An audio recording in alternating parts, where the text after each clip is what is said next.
Hello everyone, this is उदय राठौर और इस video में हम जानेंगे कि भारत में हरामी नाला क्या है, भारत में हरामी नाला कहां पर है। देखिए, इससे पहले हम इन शॉर्ट थोड़ा सा पिछले वाले वीडियो के बारे में बात करें। इससे जो लास्ट वीडियो मैंने अपलोड किया था उसमें आपको बताया था कि भारत और पाकिस्तान के बीच में कौन सा ऐसा विवादास्पद क्षेत्र है जो कि बहुत विषम परिस्थितियों में है। तो उनमें से हमने बात की थी इस भारत के गुजरात राज्य के कच्छ जिले के इस सर क्रीक स्थान की, यानी कि सर क्रीक वह जगह है जो एक 96 किलोमीटर लंबा एक वाटर चैनल है, एक 96 किलोमीटर लंबी एक नहर टाइप जगह है जिसको कि हम रिवर या कैनाल नहीं बोल सकते, लेकिन वो एक क्रीक है। एक्चुअली में क्रीक क्या होती है? क्रीक एक ऐसा वाटर चैनल होता है जो कि पतला बहुत सकरी पानी की पट्टी होती है, लेकिन एक्चुअली में वो रिवर नहीं होती है। तो हमने पिछले वीडियो में बात की थी कि सर क्रीक भारत और पाकिस्तान के बीच विवादास्पद क्यों है, क्योंकि जो सर क्रीक है उसका विवाद आजादी से बहुत पहले के समय का है, यानी कि 1908 में इसका विवाद शुरू हुआ था। और जो सर क्रीक भारत की जगह है वो उस टाइम का विवादास्पद क्षेत्र है जब भारत और पाकिस्तान में एक ही देश हुआ करता था, अर्थात पाकिस्तान में सिंध गवर्नमेंट थी और हमारे यहां इस कच्छ राज्य में, कच्छ जिले में जो था वो महाराजा राव का शासन हुआ करता था। तो इनके बीच 1908 में सीमा को लेकर थोड़ा विवाद हुआ। बाद में निश्चित किया गया कि कौन भाई सीमा को निर्धारित करेगा। तो इसके लिए इन दोनों लोगों ने बॉम्बे गवर्नमेंट रेजोल्यूशन 1914 पर सिग्नेचर किए और सिग्नेचर के बाद वो सीमा निर्धारित कर दी गई। उसके बाद जब 1947 में देश आजाद हुआ तो देश आजाद होने के बाद जो सिंध था वो ऑटोमेटिकली पाकिस्तान के फेवर में चला गया। तो बाय डिफॉल्ट जो सिंध को बॉम्बे गवर्नमेंट रेजोल्यूशन 1914 के तहत जो क्षेत्र दिया गया था इस सर क्रीक का, वो चला गया कि कहां? पाकिस्तान में। तो बस इस चीज को लेकर भारत ने इंटरनेशनल कोर्ट ऑफ जस्टिस के माध्यम से कोशिश की कि यह क्षेत्र भारत को मिल जाए और भारत ने इंटरनेशनल लॉ के पैरा 9 के अगेंस्ट पैरा 10 को फॉलो करते हुए इस क्षेत्र पर अपना दावा पेश किया, जो कि इंटरनेशनल कोर्ट ऑफ जस्टिस के द्वारा भी भारत को 90% इसका एरिया दिया गया है। मतलब इंटरनेशनल कोर्ट ऑफ जस्टिस ने भी यही क्लेम किया है कि 90% area of this Sir Creek belongs to India and rest 10% area belongs to Pakistan, but both of the countries claim this area in their favour. So ये वजह है इन दोनों की कि ये आपस में लड़ते रहते हैं। तो चलिए आज हम बात करते हैं इस हरामी नाले के बारे में कि भारत में हरामी नाला क्या है, इसका नाम हरामी नाला क्यों पड़ा, ये किस जगह पर है। तो सबसे पहली चीज है कि हरामी नाला को समझने के लिए हमें इन 5 पॉइंट्स को समझना पड़ेगा। पहला है हरामी नाला क्या है, भौगोलिक हालात क्या हैं और किसके पक्ष में है, अंतरराष्ट्रीय सीमा से इसका क्या संबंध है, भारत को क्या खतरा है यहां से और इसकी सुरक्षा किसके हाथों में है। तो चलिए सबसे पहले हम बात करते हैं हरामी नाला। देखिए, हरामी नाला का इंट्रोडक्शन ये है कि भारत का जो गुजरात राज्य है उसका जो कच्छ का रण है, ये वाला हिस्सा, इसमें है सर क्रीक और इस सर क्रीक में स्थित है हरामी नाला। हरामी नाला क्या है? ये एक 22 किलोमीटर लंबा वाटर चैनल है, ये एक 22 किलोमीटर लंबा एक वाटर स्ट्रेच है जो कि पाकिस्तान की तरफ से निकलता है। तो देखिए, पहले आपको ये मैप शायद कुछ लोगों को नहीं समझ में आ रहा हो तो मैं बताता हूं कि मैप आया कहां से। देखिए, इन शॉर्ट में एक थोड़ा सा इंडिया का मैप बना देता हूं, फिर आपको समझ में आ जाएगा अच्छे से।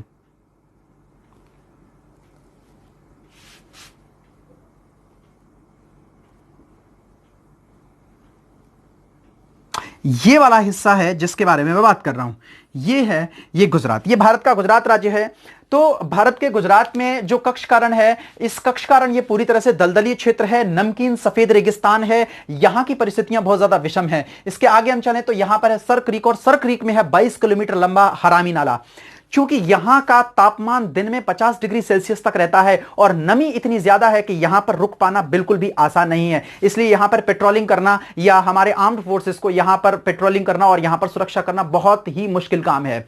बात करते हैं कि भाई हरामी नाला की जो लोकेशन है वो क्या है। तो हरामी नाला भारत के कच्छ और पाकिस्तान के सिंध प्रांत के ठीक सीमा पर लगने वाला है। यह भारत और पाकिस्तान के जो इंटरनेशनल बॉर्डर है, भारत पाकिस्तान की सीमा में जो वर्टिकल लाइन है वहां से पाकिस्तान की तरफ से निकलता है। क्योंकि हरामी नाला एक ऐसी जगह है, एक ऐसा वाटर चैनल है जो अपनी रूप हमेशा बदलता रहता है। इसकी फितरत बहुत ही अजीब है, मतलब इसको ये डिसाइड कर पाना कि इसका रास्ता क्या होगा ये आसान नहीं है, ये बिल्कुल भी इजीली हम इसको डिफाइन नहीं कर सकते। हरामी नाले में क्या है कि यहां से स्मगलिंग करना बहुत आसान होता है, क्योंकि हरामी नाला अपने आगे 8 किलोमीटर का एक दलदली क्षेत्र बना देता है। कई बार यहां हाई टाइड और लो टाइड की वजह से यहां पर पानी बहुत ज्यादा और बहुत कम हो जाता है और इस दलदली क्षेत्र में जब 50 डिग्री सेल्सियस का तापमान होता है तो पेट्रोलिंग करना बिल्कुल भी आसान नहीं है। तो उस टाइम पर यहां पर गैरकानूनी गतिविधियां, यहां पर पाकिस्तान की तरफ से इंट्रूडिंग करना मतलब घुसपैठ करना और यहां पर इलीगल एक्टिविटीज करना बहुत आसान होता है। इसलिए इस क्षेत्र को, इस हरामी नाले को आतंकवादियों का स्वर्ग कहा जाता है और पाकिस्तान इस नाले का इस्तेमाल करके भारत पर हमले करने की फिराक में रहता है। ऐसा पिछले भी कई टाइम में ऐसा देखा गया है कि यहां से आतंकवादियों ने घुसपैठ की है। अब हम दूसरी चीज समझते हैं कि भौगोलिक हालात क्या हैं। देखिए, भौगोलिक हालात पूरी तरह से पाकिस्तान के पक्ष में है, क्योंकि यह हरामी नाला जो है वो पाकिस्तान की तरफ से प्रवेश करता है, भारत में आता है और इस हरामी नाले से केवल और केवल 10 किलोमीटर दूर पाकिस्तान में घनी बस्ती है, जबकि भारत में ऐसा नहीं है। ऐसा वजह यह है कि भारत वाले क्षेत्र में यहां पर बहुत सारी क्रीक्स बनी हुई हैं, मतलब गुजरात क्षेत्र में बहुत सारी क्रीक्स हैं और बहुत सारा दलदलीय क्षेत्र है, जबकि पाकिस्तान में भारत की तरह क्रीक्स और दलदल नहीं पाए जाते हैं। यहां पर एकदम मैदानी क्षेत्र है, इसलिए यह पाकिस्तान के लिए बहुत ही ज्यादा फायदेमंद साबित होता है। इसलिए भौगोलिक पक्ष पाकिस्तान की तरफ चले जाते हैं। दूसरी तरफ एक और बात समझते हैं कि पाकिस्तान की तरफ से यहां पर पेट्रोलिंग नहीं की जाती है, क्योंकि पाकिस्तान को किसी भी तरह से भारतीय तरफ से खतरे का कोई डर नहीं है, जबकि भारत को यहां से खतरे का मतलब आतंकवादी खतरे का डर रहता है, इसलिए भारत यहां पर पेट्रोलिंग करता है। तो हम ये बात समझ गए हैं कि भौगोलिक स्थिति जो है वो पाकिस्तान के पक्ष में है और पाकिस्तान इसका नाजायज फायदा भी उठाता है। अब तीसरा पॉइंट समझते हैं, अंतरराष्ट्रीय सीमा से इसका क्या संबंध है। देखिए, भारत की जो अंतरराष्ट्रीय सीमा है वो पाकिस्तान के साथ डिफाइन होती है इंटरनेशनल बॉर्डर के रूप में जम्मू कश्मीर से लेकर कच्छ के रण तक। यह सीमा इस तरह से है और भारत पाकिस्तान का जो इंटरनेशनल बॉर्डर है वो पिलर्स के माध्यम से बटा हुआ है। मतलब यहां पर पिलर नंबर 1 से लेकर पिलर नंबर 1175, यानी कि भारत और पाकिस्तान, यानी कि स्पेशली भारत के सामरिक दृष्टिकोण से सबसे महत्वपूर्ण पोस्ट पिलर नंबर 1175 जो है वो कच्छ के रण में इसी हरामी नाले पर है। तो यहां से 5 किलोमीटर दूरी पर हरामी नाला स्थित है, यानी कि इस पिलर नंबर 1175 यानी कि पिलर नंबर 1175 से मात्र 5 किलोमीटर की दूरी पर हरामी नाला स्थित है। तो यहां से भारतीय अंतरराष्ट्रीय सीमा जो है पाकिस्तान के साथ, उसको भी खतरा है। दूसरी चीज एक और समझते हैं हम कि पाकिस्तान में केवल यहां से 10 किलोमीटर दूरी पर घनी बस्ती है, तो पाकिस्तानी लोगों का यहां आना जाना बड़ा आसान रहता है, बहुत ही उनके लिए कन्वीनियंट है, जबकि भारतीयों के लिए यहां पर बिल्कुल भी कन्वीनियंट नहीं है। तो अंतरराष्ट्रीय सीमा जो है वो भारत की इस हरामी नाले के बिल्कुल पास से होकर गुजरती है, तो इसके लिए अंतरराष्ट्रीय सीमा को भी खतरा है। बात करते हैं भारत को खतरा किन किन रूप में है। देखिए, अगर हम पिछले हिस्ट्री में चले जाएं तो 1993 में जो भारत में बॉम्बे बॉम्ब ब्लास्ट हुआ था, उस बॉम्ब ब्लास्ट में जो आरडीएक्स प्रयोग हुई थी वो इसी हरामी नाले के माध्यम से भारत में आई थी। एक और दूसरी चीज कि यहां पर जो 26/11 वाला हमला भारत में हुआ था, तो माना जाता है कि 26/11 के हमले के दौरान जो आतंकवादी भारत में आए थे वो इसी कच्छ के क्षेत्र के पास से, सरक्रीक के क्षेत्र से, हरामी नाले से होते हुए भारत में प्रवेश किए थे।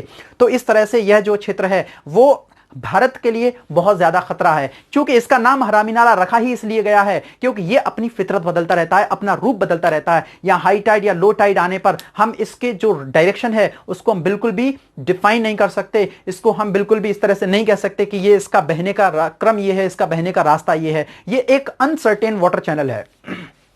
इसके अलावा अब हम बात करते हैं कि इसकी सुरक्षा किसके हाथ में। यह सबसे अहम मुद्दा है, सबसे इंपॉर्टेंट इसका पार्ट है। देखिए, भारत की सीमा की सुरक्षा जो दी गई है वो बॉर्डर सिक्योरिटी फोर्स बीएसएफ यानी कि सीमा सुरक्षा बल को दी गई है। अब हम बात करते हैं क्या भारत की सीमा की सुरक्षाओं पर या भारत की सभी जगहों पर क्या हर तरह एक ही प्रकार के सैनिक लगाए जाते हैं? नहीं, हर तरह की विषम परिस्थितियों से निपटने के लिए सैनिकों को अलग अलग तरह से ट्रेन किया जाता है। भारत में अलग अलग जगह अलग अलग परिस्थितियां हैं। कहीं पर सैनिकों को जंगलों में लड़ना पड़ता है, कहीं सैनिकों को घाटियों में लड़ना पड़ता है, कहीं सैनिकों को बर्फ में लड़ना पड़ता है, कहीं सैनिकों को मैदानों में लड़ना पड़ता है, कहीं सैनिकों को पानी में लड़ना पड़ता है, कहीं सैनिकों को दलदल में लड़ना पड़ता है। तो भारत की विषम परिस्थितियों में से एक है कच्छ का रण, सर क्रीक और यह हरामी नाला। यहां पर एक नहीं कई तरह की क्रीक्स हैं। देखिए, एक और चीज, भारत में जो भौगोलिक परिस्थितियां हैं वो विषम है और पाकिस्तान के पक्ष में इसलिए है क्योंकि पाकिस्तान की तरफ सपाट मैदान है, जबकि भारत की तरफ यहां पर कई सारी क्रीक्स हैं। यानी कि भारत की तरफ जो क्रीक्स हैं उनके नाम है पीर सरनाई क्रीक, सर क्रीक, कोरी क्रीक, डेविल क्रीक और इसके अलावा हरामी नाला। तो भारत की तरफ बहुत सारे क्रीक और दलदल हैं, जबकि पाकिस्तान की तरफ ऐसी विषम परिस्थितियां नहीं है, इसलिए यह क्षेत्र पाकिस्तान के लिए ज्यादा फायदेमंद है। अब हम बात करते हैं कि भारत की सुरक्षा के बारे में। तो भारत में अलग अलग परिस्थितियों से निपटने के लिए सैनिकों को ट्रेन किया जाता है, जिसमें कि कई तरह के कमांडोज हैं, एनएसजी कमांडोज हैं, जिनको हम ब्लैक कैट कमांडो के नाम से जानते हैं। भारत के बहुत फेमस कमांडोज हैं, कोबरा कमांडोज हैं, मार्कोस कमांडोज हैं, गरुड़ कमांडोज हैं, घातक कमांडोज हैं, पैरा कमांडोज हैं, और इन्हीं में से एक कमांडोज है जिनका नाम है सर क्रीक क्रोकोडाइल कमांडोज। यानी कि ये सर क्रीक वाले क्षेत्र में, इसलिए इनको हम लोग स्पेशली क्रीक क्रोकोडाइल कमांडोज कहते हैं। अब बात करते हैं कि क्रीक क्रोकोडाइल कमांडोज की ट्रेनिंग क्या होती है। देखिए, पहली चीज ये समझते हैं कि क्रीक क्रोकोडाइल कमांडोज आए कहां से हैं। ये क्रीक क्रोकोडाइल कमांडोज जो है वो बीएसएफ की एक एलीट कमांडो फोर्स है। ये बीएसएफ का ही हिस्सा है, जिसमें से 60 से 70 कमांडोज जो है वो हमेशा यहां पर गुजरात के कच्छ क्षेत्र में तैनात रहते हैं और यहां की सुरक्षा को अपने हाथों में संभालते हैं। बात करते हैं थोड़ा इनकी ट्रेनिंग के बारे में। देखिए, क्रीक क्रोकोडाइल कमांडोज की 70 दिन की एक बहुत ही विगोरस और बहुत ही रिगरस ट्रेनिंग होती है। यानी कि इस ट्रेनिंग के दौरान इनको बहुत ज्यादा कठिन शारीरिक और मानसिक परिस्थितियों से होकर गुजारा जाता है, ताकि शारीरिक और मानसिक दोनों ही रूप से बहुत ज्यादा सख्त हो सकें। यानी कि ये कमांडोज इस तरह की ट्रेनिंग से गुजरते हैं कि परिस्थिति जितनी ज्यादा विषम होती चली जाएगी, ये कमांडोज उतने ही ज्यादा सख्त होते चले जाएंगे। इनकी ट्रेनिंग के दौरान इनको डीप डाइविंग, इनको मरीन डाइविंग, इनको अंडर वाटर ऑपरेशन, इनको 13 से 14 घंटे तक दलदल और पानी जैसे क्षेत्रों में खड़े रहने की ट्रेनिंग दी जाती है। ये जो कमांडोज होते हैं अपनी ट्रेनिंग के दौरान अपनी बॉडी पर, अपने शरीर पर फुल गियर और फुल वेपन्स के साथ अंडर वाटर ऑपरेशन करने का भी प्रशिक्षण लेते हैं। और उस टाइम पर इनको 13 से 14 घंटे तक नमकीन पानी में खड़े रहने की ट्रेनिंग दी जाती है, क्योंकि यहां पर जो हरामी नाला है वहां पर कभी कभी हाई टाइड और लो टाइड हो जाता है। तो उस स्थिति में कई बार दलदल, क्योंकि यह हरामी नाला जो 22 किलोमीटर लंबा वाटर चैनल, ये अपने आगे 8 किलोमीटर चौड़ा एक दलदली क्षेत्र बना देता है। तो इसके लिए ट्रेनिंग के दौरान इन्हीं जवानों को कभी कभी दलदल में रहना पड़ता है, कभी लैंड पर रहना पड़ता है और कभी पानी में रहना पड़ता है। इनकी ट्रेनिंग जो है वो एक मगरमच्छ से प्रेरित होती है। जिस तरह से मगरमच्छ पानी और जो स्थलखंड है, यानी कि जल और स्थलखंड, यानी कि जमीन और पानी दोनों में अपना शिकार कर सकता है, इसी तरह से इन कमांडोज को भी इस तरह की ट्रेनिंग दी जाती है कि इन केस अगर इनकी बोट पेट्रोलिंग के दौरान खराब हो जाती है तो उस टाइम पर ये अपने फुल गियर और फुल वेपन्स के साथ अंडर वाटर ऑपरेशन भी कर सकते हैं। मतलब ये वहां पर पूरी तरह से एक्टिव रह सकते हैं, चाहे पानी हो, चाहे जमीन हो और चाहे दलदल हो। इन कमांडोज का नाम मगरमच्छ के नाम पर ही क्रोकोडाइल कमांडोज रखा गया है। इन कमांडोज को इस तरह से ट्रेन किया जाता है कि अगर किसी भी परिस्थिति में इन्हें कोई भी आवश्यकता पड़ने पर पानी में कूदकर युद्ध लड़ना पड़े तो ये अपनी पोस्ट को छोड़कर पानी में जाकर भी युद्ध लड़ सकते हैं और एक लंबी दूरी तय कर वापस भी आ सकते हैं। चलिए हम बात करते हैं कि इन कमांडोज की पेट्रोलिंग कैसे कराई जाती है। देखिए, जो क्रीक एरिया है या जो हरामी नाला एरिया है, इस जगह पर पूरी तरह से दलदल क्षेत्र है, तो यहां पर किसी भी तरह का पोस्ट कंस्ट्रक्शन करना आसान नहीं है। मतलब यहां पर पोस्ट बनाना बिल्कुल भी आसान नहीं है। इसके लिए इनको यहां पर फ्लोटिंग बोट्स पर पोस्ट बनाई जाती हैं। यहां पर समुद्र में इनके लिए बीओपीज हैं, जिसको हम बोलते हैं जो बॉर्डर आउटपोस्ट होती हैं, जो कि पानी में होती हैं। यहां से इनको कमांड किया जाता है, कंट्रोल किया जाता है।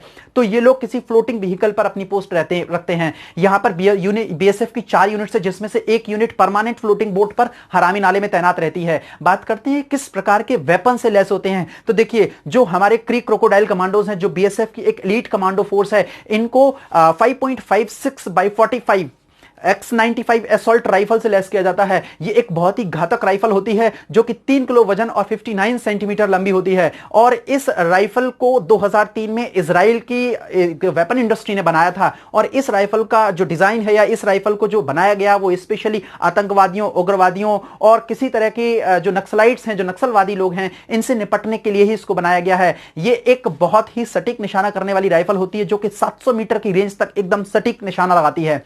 इस राइफल में जो मैगजीन होती है वो 30 राउंड्स तक कैरी करती है। और इस राइफल में 5.56x45 millimetre NATO standard ammunition use किया जाता है। इस राइफल से लैस ये कमांडोज वहां पर बहुत ही विषम परिस्थितियों में अपने ऑपरेशन को अंजाम देते हैं और पेट्रोलिंग करते हैं। देखिए, जिस तरह के कमांडोज वहां पर रहते हैं या जिस तरह की विषम परिस्थितियां हैं, उस विषम परिस्थितियों में वहां पर सिविलियंस को बिल्कुल भी अलाउड नहीं है, क्योंकि वहां पर सिविलियंस के लिए पूरी तरह से प्रोहिबिटेड है। बस खतरा यही है कि पाकिस्तान की तरफ से आने वाले जो मछुआरे हैं वो कहीं आतंकवादी इन मछुआरों के भेष में पाकिस्तान से भारत में ना आ जाएं। बस इसी चीज को ध्यान में रखते हुए हमारा कमांडो फोर्स वहां पर पूरी तरह से तैनात रहता है। तो आई होप आप ये बात समझ गए होंगे कि ये वीडियो में हरामी नाला क्या है और क्रीक क्रोकोडाइल कमांडोज क्या हैं। चलिए एक बात और आपको बताते हैं कि भारत में 1993 के ब्लास्ट और 26/11 के बाद से इस क्षेत्र की सुरक्षा बहुत ज्यादा बढ़ा दी गई है। और भारत में क्रीक क्रोकोडाइल कमांडोज की स्थापना 2009 में की गई थी और तब से ये कमांडो एक्टिव है। इसका जो इसको स्थापित किया गया है वो स्पेशली कक्ष के रण जैसे इस दलदलीय और जमकीन पानी और जलीय और भयंकर टेम्परेचर वाले इलाकों में तैनाती के लिए ही किया गया है। तो उम्मीद है आप ये बात समझ गए होंगे कि क्या है क्रीक क्रोकोडाइल कमांडोज, क्या है हमारा हरामी नाला जो कि भारत के लिए एक खतरा बना हुआ है, और कैसे हम यहां से अपनी सुरक्षा करते हैं, और हमारा कौन सा फोर्स और किस फोर्स की कौन सी स्पेशल जो बटालियन है वो यहां पर सुरक्षा करती है। तो ये आप समझ गए होंगे। अगले किसी वीडियो में हम बात करते हैं। अगर आपको इससे पीछे सर क्रीक विवाद क्या है, भारत पाकिस्तान इस क्षेत्र पर कब से विवादास्पद इसको पकड़े हुए हैं, कब से पाकिस्तान इस पर कब्जा जमा रहा है, इंटरनेशनल कोर्ट ऑफ जस्टिस का क्या रोल है, कितना हिस्सा पाकिस्तान को दिया गया है, कितना भारत को दिया गया है, फायदे में कौन है, महत्व किसके लिए, अगर आपको यह सब चीजें जाननी है तो इससे पीछे वाला आप वीडियो देखिए। उस वीडियो का लिंक मैं इसके डिस्क्रिप्शन में दे दूंगा। पहले आप उस वीडियो को देख लीजिएगा, उसके बाद फिर से इसको देखिएगा, आपको बहुत आसानी से चीजें समझ में आ जाएंगी। तो चलिए मिलते हैं किसी नेक्स्ट वीडियो में, और उसमें भी बात करेंगे हम भारत और पाकिस्तान से रिलेटेड किसी ऐसे स्थान के बारे में जो कि बहुत ज्यादा ही विवादास्पद है और बहुत ज्यादा ही इंपॉर्टेंट है इंडिया के पॉइंट ऑफ व्यू से। तो चलिए मिलते हैं किसी नेक्स्ट वीडियो में, तब तक के लिए bye bye. Thank you for watching.